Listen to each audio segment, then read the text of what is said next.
Hello once again, ladies and gentlemen. Bobby Mills here with the Bobby Mills Independent Sports Talk Show.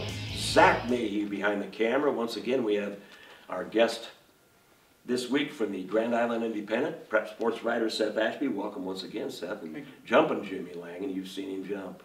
Two-hand backwards dunks. You haven't seen me jump. E-Dub Eric Williams, who cannot dunk it along with that was himself. a few years ago when I was doing those. I know. I can't even get the ball. I can't hit the bottom of the bang board, but let's move on. But once again, you could. So in Class A, there are no rated teams from this area, but Kearney knocking on the door. Even though they're 1 and 2, I don't think you could sell this team short. They've got firepower at almost every position. Big win over Omaha Burke. But in Class B, once again, as the girls, Gretna's #1, and then Aurora sandwiched in between Gretna and Scottsbluff. And Gretna's the overall #1. Yeah, The how top about 10, that? yeah. And I think Stu wanted to do it and finally got his opportunity and firmly believes that they are. The first time a Class B has ever been #1 overall in Stu's ratings. Isn't Is that amazing? right? Yeah. I can't remember. I thought there was another one, but I think... Well, in you're right, '97, Hastings High Hastings High, I think, was might have been #1. #1, but maybe Stu wasn't rating him at that time. Possibly. You know, Oh, no, he's right, because it was... yeah, Stu didn't rate him, and I think that was probably Larry Porter back then, right? Yeah, I don't know who it was, but in '97, I remember Grand Island was #1 in A, and Hastings was #1 in B, and Hastings was overall #1, and they played. I think Grand Island beat him in '97. They did beat him in Grand Island, yeah. But that was whoever was at home used to win a lot. Yeah, exactly. Have to have Gyms were police hopping at that time. yes, they were. police escort Yeah. out of town. But the difference between this Gretna team and Hastings was still playing an all Class A schedule back then. So the scrutiny is going to be a lot tougher on the Dragons than it was on Hastings back in that day. So, as I said, once again, Aurora and York rated. Aurora's #2, York down at #8. They meet again Thursday, as we said. And once again, like Jimmy Langan said, Aurora's got Norris, who has a terrific boys team also. And then York's got a tough game at Schuyler Tuesday. Anyway, yeah, we can't look past the Warriors. Go keep talking. Let's not do that. They have had a tough time, but you gotta be happy that they do have a good soccer team. How about that? So anyway, you've seen Aurora play, haven't you? Yeah, Who's weak? Tell me who the weak. it's an amazing team, a lot of depth. You know, when I think of Aurora, I think of the 1-2 punch they got. When you have Austin Allen down low, you got Tommy Lanninger handling the ball, and at the point they don't make bad decisions is what I think about them. They play really smart, and combining that with their talent, it doesn't surprise me that they're 6-0 here to start the year. So you watch those two guys aforementioned. What do you do with Henry Penner? Just let him sit in the corner and bury threes. And Cade Morrell is a sneaky guy too. He'll bring the ball down and you never shoot the whole game and all of a sudden bury 2 trays like he did in the Central Conference Championship You last know, year. I was really impressed with Aurora 3 years ago. And then last year, they were good. But now they're all seniors, so this team has got an opportunity to be somebody that's a force. And right now, you know, with Gretna in Class B, #1, Aurora is one of those teams that might work themselves up into the all-class ratings, you know, and work themselves up to a pretty good number. I'm kind of surprised they're not in there. Yeah. It was before you showed up, we were talking about it, that they're not, you know, even flirting with it right now. But like you said, you've got Norris and York coming up just this week. If you can come out of that unscathed, and then you'll have, you know, a little bit softer after the Gretna tournament. But you'll have Fairbury, Elkhorn, probably again come Columbus if they're still up there. Check that game they play February 11th. Yeah, I was trying to get down to that one. That'll be interesting if they can get to that. You know, at the level they're at, that's going to be a very good game. Yeah, February 11th. Omaha South is going to be in the top 5, probably all class, and Aurora could be. Yeah, and that would make that game a huge game. Aurora's got a lot of work to do though, because they've got the Central 10 tournament, and you know, by then your season's almost complete. You'll have the Gretna tournament Right. and the conference tournament coming up too. So hope both those teams stay away from injuries. It'd be really nice. No, that would be, because, you know, football, they felt like they were cheated because Austin Allen couldn't play. So, but York, it's the story that there, of course, they're well balanced too, but not as deep as I said, but they had the 2 sophomores, Garrett Snodgrass And Brady Danielson, I think that Danielson's kind of a good bloodline name. He's still at UNK, I assume, the older brother. Yeah. Lighting him Plays up. well, yeah, plays well. Oh. He's had some really nice games shooting the three, and he's a Yeah. good player, always has been a pretty good player, handles the ball well for UNK.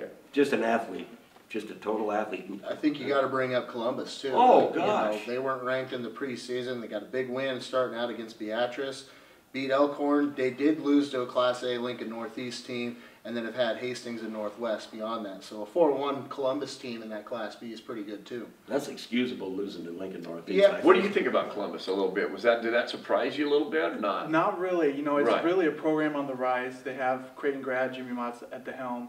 I used to work in Columbus at the Telegram there. You know, I saw him in his first game.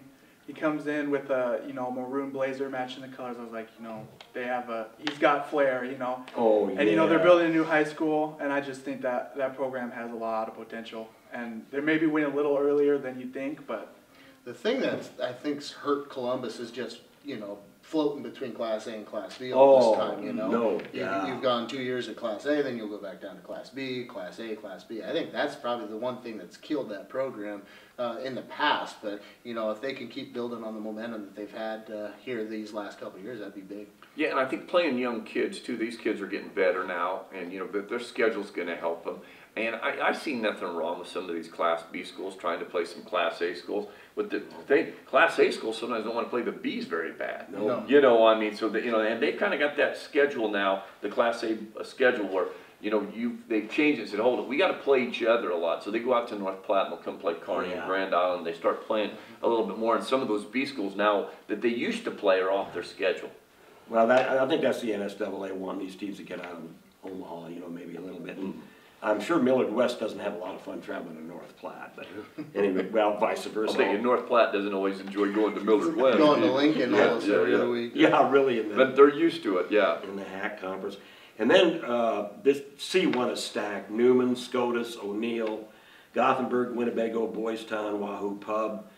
North Bend's got a good team. Don't think they don't. And then Adams Central and Kearney Catholic round out the top 10. And Adams Central, how about you seen them, Seth, or not?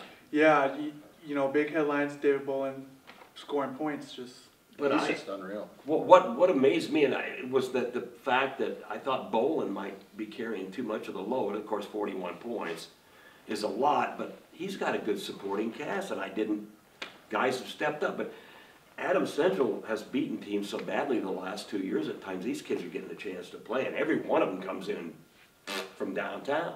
I know Adams Central really had a very successful JV team. They did, The Jim. last couple of years. Yep. Scored a lot of points, and they still score points. I think they got some depth there. And Adams Central, you know, they're a level above some of those other schools.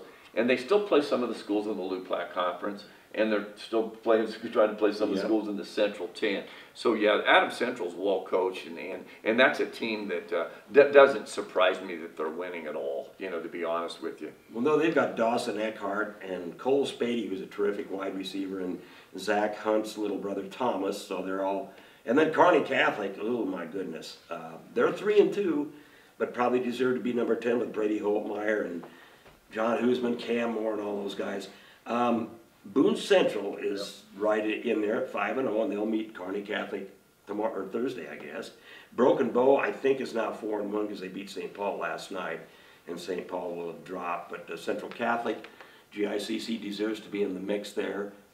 Centennial Conference is a rougher than heck conference, so I think C1's probably one of the toughest classes in the Well, it looks state. like it to me too. With Well- Gothenburg, when you look at Gothenburg and Winnebago, and I know Winnebago's played a soft schedule, I think. What don't you think? Yeah. You know, right now so far, but Gothenburg, you know, but they've got so many undefeated teams in there, and then look at the top two teams. Check those two out. Yeah. Isn't it Scotus and Newman? Newman is going to. Boy, I'll tell you what, you talk about a tough group right there. Anybody that puts those two on their schedule, and you have to play them on the same weekend, Yeah. just look at filming the next week. You know, yeah, go ahead. That's Newman I've seen on film, and it's just incredible. They play Aquinas on a Wednesday night this week, which is very rare for us church night, school night. But Class C2, we have 3 teams from our area. Elmo Murdoch, whom Central Catholic plays in that Heartland Hoops Classic in February, is number 1, and then you have Hastings St. Cecilia at number 2, Amherst, who we know loves to run, at number 3, and Donovan Trumbull down there at number 9. Seth, you've seen Donovan Trumbull at all? Not yet.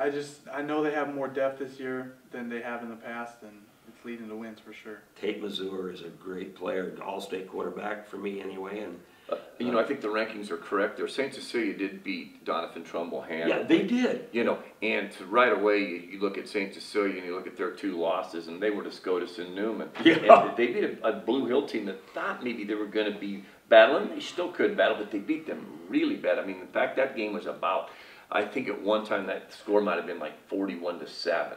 You know, early in there. So St. Cecilia just completely dominant, played really well. Sometimes you just catch them on the wrong night, and I guarantee you Blue Hill did, because St. Cecilia looked really good. Amherst is undefeated. It'll be interesting to see in the holiday tournament if they play Kearney Catholic, possibly, because St. Pat's plays Kearney Catholic in the first round. Yeah. So and Ogallala plays Amherst. So whoever wins that, the championship game, you're going to have a quality a game. You know, and you know who knows who's going to win that. I think Kearney Catholic's schedule was a little tougher early. I mean, they lost to Beatrice that opening week, and then got upset maybe by Holdridge. We'll find out. Like I said, that was a we don't know if weird that's deal. an upset or not, but they got beat by Holdridge. So we'll see how Kearney Catholic seemed to be playing really well. Last night, Minden though had them down by 2 at halftime. I didn't know that. Yeah, Minden was ahead by 2 at halftime, and then Kearney Catholic beat them on about an 18-2 run there. So yeah, Seth Denny's son can really shoot that 3 for yeah, me. they and I'm can telling shoot you does. what. Yes, he can. And he's not. You don't have to check twice to see if his foot was on the line. No. because he's back there about 27 feet. Yeah. Downtown 3. Yeah. And you talk about wild card points, a team to look at is Centura. May have maybe a 500 record, but holy cow, that's a tough schedule coming down the road. A lot of 1s and a lot of 2s in that divisional pairings and things like that. So Yeah. it'll be interesting to Good see. point. And how Centura that and is. Riverside could meet in that Yeah. Ravenna holiday tournament. I didn't see how that works out. Nice. You know, for sure. But Centura then goes to Gothenburg in early January. You know, like They first beat, week. yeah, didn't they beat Gothenburg Mike- last year up there? They I'm go, going, they go God. to Gothenburg and then they host Donovan Trumbull back-to-back days. Right, there you go. Was that the 7th and 7th 10th? and the 10th, Yeah. yeah. and you got one of the foxiest old coaches in the business up there, and David Oman, as we call him. Always dangerous with him. Did you officiate, excuse me, he's not a ref, he's an official. Amherst in that holiday classic, I don't recall. I'm in their holiday tournament. I am But coming not out this the- week. but not the hoops classic. No, That's- I had they- I had Sydney and St. Cecilia last night. That was, Yeah, right. Yeah.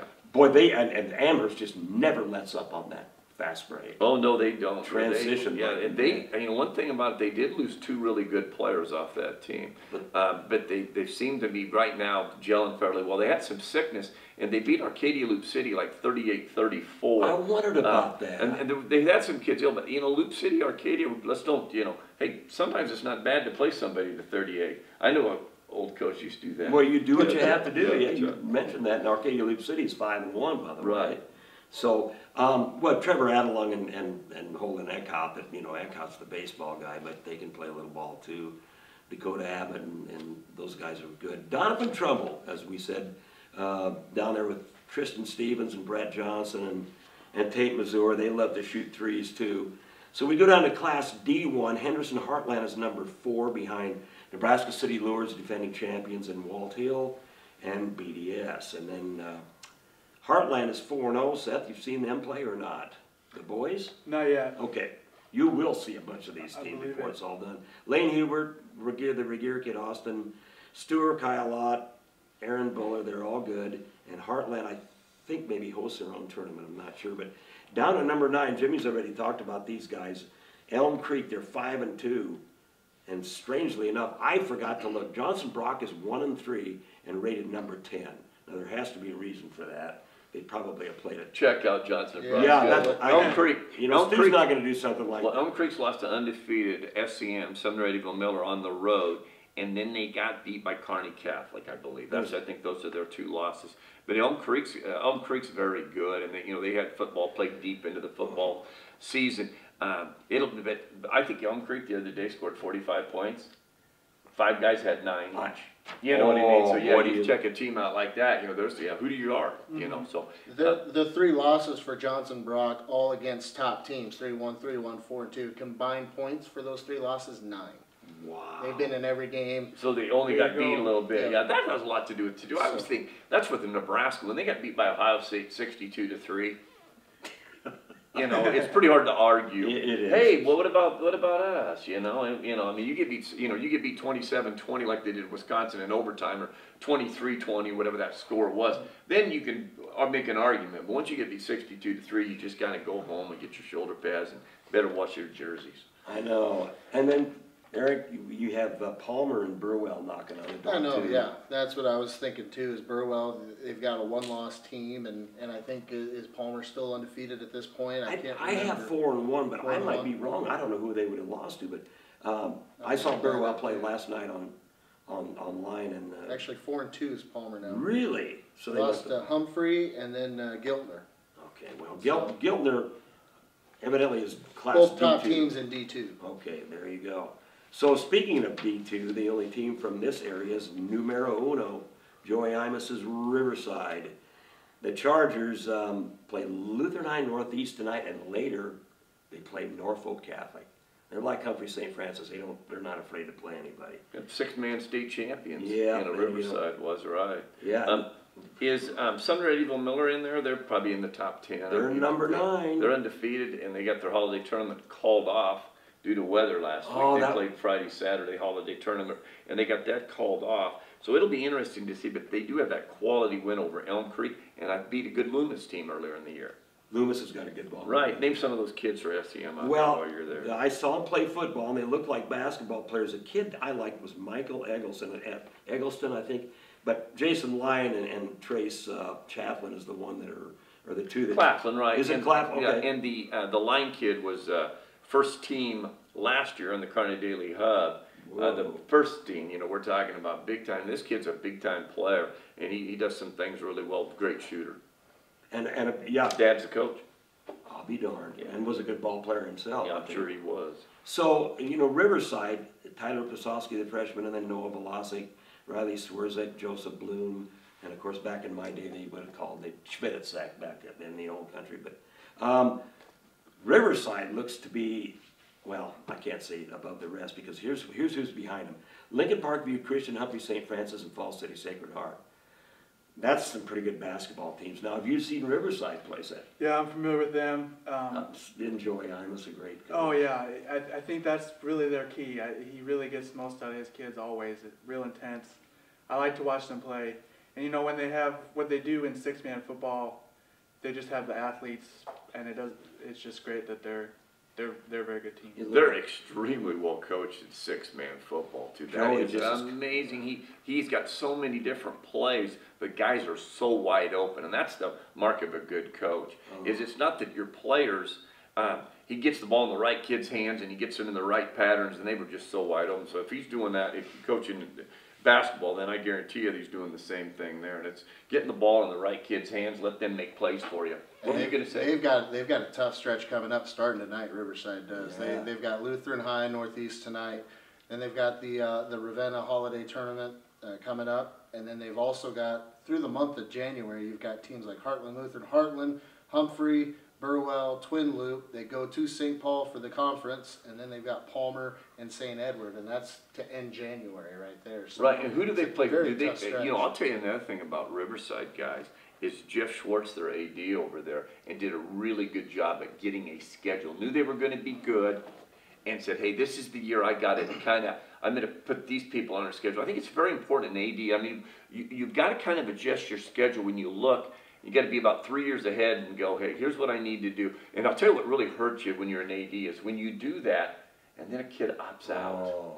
And you go, dang it, I I got this schedule kind of, because we were planning on this kid being here, and we would go on. And I know a lot of people think, well, this isn't right. When you're really good, you'll go to the Broken Bow Holiday Tournament. But when you're really bad, you don't even go to a holiday tournament, But what I'm saying is, I think as an AD, you've got to make sure that you get your kids a schedule so they can compete. It's not about just going undefeated. Compete against some people that you should be on your schedule. And it's really tough when you're in D2 and D1 sometimes to do that and to adjust that a little bit. You still got to play your conference games. Yeah. But you got to find out a way to get some wins. I used to try if I thought we were gonna be really bad, I try to find some games that we do that. In fact, one year I was at the SEM Holiday Tournament, I tried to find the 4 worst teams in the state. And Sisters of the and And everybody, we all had a good time. Everybody was there. Hospitality room was good, and somebody was going to win the thing, you know. And you look at it, they've got 4 Class C, both C1 and C2, a combined 4 teams on their schedule this year. Yeah, and that's a team that played 6-man football. We're not just talking about D2 or D1. We're talking about 6-man. Yeah, that's, Yeah. and I think he's probably rivaled the late Paul Baronic for having to have his shoes resoled from stomping on the sidelines. He's a Joey, stomper. He's a stomper. He's intense. I like to watch The him. guy from Riverside is? Oh, he can stomp with the best of them. And that's good because he's the only coach I threw an unsportsmanlike conduct foul on in football in 7 years. And I finally thought, well, I gotta get you. You know, he's been yelling at me. But I didn't bother me. It was just like I thought he deserved it. That's Yeah. exactly what you I don't like to call those. You know why? It takes too much time and Well, it incites the crowd and yeah, but And you can't count to 15 probably. I can definitely. Oh, count you to can, 50. okay. In fact, I'll take you on at the ACT math test. Go ahead and make fun of me, but don't make fun of me on my math. Hey, I've got a question for you, Jimmy. You're driving. Go ahead. Well, yeah. Go ahead. When you're in trouble with Jimmy, you're No, driving. go ahead. Hey, through the years, have you ever seen a team that played in a weak conference or played a weak schedule all year and it didn't matter? They got to state and still were far above everybody. One team I've seen over the years, and that was Wahoo back in the day when they built that winning streak. The Catholic Conference, I'm sorry, it wasn't very tough back then. And they feasted on Fort Calhoun's, who wasn't very good back then. It didn't matter. I don't think I've ever seen another team like that in my life. You know, have you run across? Well, I think it's better to go the other way. I think it is. I think And Jeff is doing a terrific. You know, I like that and guy. you want to compete and find out what you have and find out your weaknesses. I think you're way better off taking a shot at the state tournament like that instead of finding it out at a different. But I think most ADs and coaches have tried. I know last year in C2, Amherst probably had the weakest schedule going into C2, but they usually were D1. Yeah, they You know, were. So you don't know what you're going to do. So they probably had the weakest schedule going in, but they played enough good teams. They got their schedule. They were in the Kearney Catholic Holiday Tournament with Ogallala, Kearney Catholic. Who's the other one in North Platte St. Pat's. So if they're going to that holiday tournament, then you know they're trying to get their schedule. Plus they played in the Heartland Hoops Classic last year. They did everything they could to make it, but you can't. They could not get as good a schedule as St. Cecilia has. No. Because St. Cecilia already had that set up with SCOTUS and Newman and GICC because that's who their conference is. Yeah. So you cannot, you couldn't adjust it too much, but they did what they can. I think most ADs try to do that as good as you can, but that's a great point because there's some teams out west that are undefeated and they come into the state tournament and you just get beat. They get blown out. Yeah. And a lot of it's because they had to play the same teams 3 or 4 times. I know. Scottsbluff and Sydney can only do so much. Right? And they play times. each other. And, hey, you're better off playing each other than you were going to play somebody else. Because you learned a little bit more playing each other than you did the other things. And a lot of times you meet in the finals of this tournament and the finals of that tournament. And so, And I'd like to see somebody win all 4 games between Sydney and Scottsbluff. That usually doesn't happen. The one thing that Tony Siskey, who went from Scottsbluff up to Norfolk, did was he went across the border and played in that tournament in Wyoming, and that really toughened his team up. That's about the only thing you can do. Let's go play Omaha Skutt. No, we're not playing Omaha Skutt. So there's only so many things you can do out west because everywhere you travel is 1,000,000 miles. Yeah, it'll be interesting after the Christmas when we have this show. There'll be somebody that we didn't even talk about that got a lot better, and we'll see what they're going to do. They're going to be that. They're going to go to the crop, and like you said, Columbus was this team this year probably that we maybe caught us by surprise a little bit, but we definitely weren't surprised by SCOTUS and Newman. I got a last question for Seth. I was announcing out of Northwest, and I think 2 years ago, before Jimmy was there, they came and played Northwest, and I was shocked. They had hardly anybody on their roster. It was a thin roster. How did he get guys to go out for basketball? I don't know. Isn't that amazing? It's impressive. He's really turned things around. He's just an imposing figure anyway. Yeah. And a great basketball. His dad was, oh my goodness, what a great basketball player Jerry was. Is Jerry helping him or not? Yeah, he is. Is He's not. I've seen him on the bench. Unbelievable. That's one of the patriarchs of basketball. So, yeah, Aaron, are we having a show next week? Or are we gonna, okay, we will not have a show next week. So by the time we see you, I think the holiday tournaments will be underway, or will it be after? I'm not sure. But we'll have a lot to talk about then, because there's a lot of brutal holiday tournaments around, and they're mostly is it the 28th and 29th and 29th and 30th? Yeah. For most of them, 20, 29, 30, and then 31. And that one SEM tournament, I think, was a pre-holiday tournament. Yeah, that's canceled. So, yeah, and they can't make it up, so. Anyway, yeah, we'll have a lot more to talk about, and I'd sure like to thank Seth for coming along and talking a little boys and girls basketball, especially swimming. Of course, we could have handled that ourselves, no problem. What's going on? Anyway, See ya. thanks, Jimmy. But anyway, thank you for coming. Oh, you bet. It's a pleasure. Our pleasure. We had Mark Zavala last week. Where did he go? You don't just get up and walk. That's Jimmy Langen right there. Now I can't even. He doesn't even have a mic to drop. He is gone. He is actually gone. Zach, was it something you said? Anyway, I'm not even going to mention his name. No, for Seth Ashby, E-Dub, the now departed Jimmy Langen. Holy moly guacamole. Zach may be on the camera, and a red-faced Aaron Martinez in the background. Will Jimmy come back? Stay tuned for our next You'll have to come back next year and see if Jim comes back. episode of the Bobby Mills Sports Talk Show to see if Jimmy Langen returns or if he is asked not to return. No, anyway. Happy holidays, Merry Christmas to everybody, and we'll see you after the holidays to talk about boys and girls basketball. We might even have Seth come back and update us on swimming. Get out and see something, a basketball game. Thursday's the last day before the moratorium, then the holiday tournaments get underway. When's the next invite at the Y for people that want to go out to the senior high? Yeah, good point. So, After the break, I don't have a date, unfortunately, but they do have a lot of dates that you can go check them out. keep an eye on that for sure. That would be good. I mean, you may not see another guy come along like that for a long, long time. Agreed.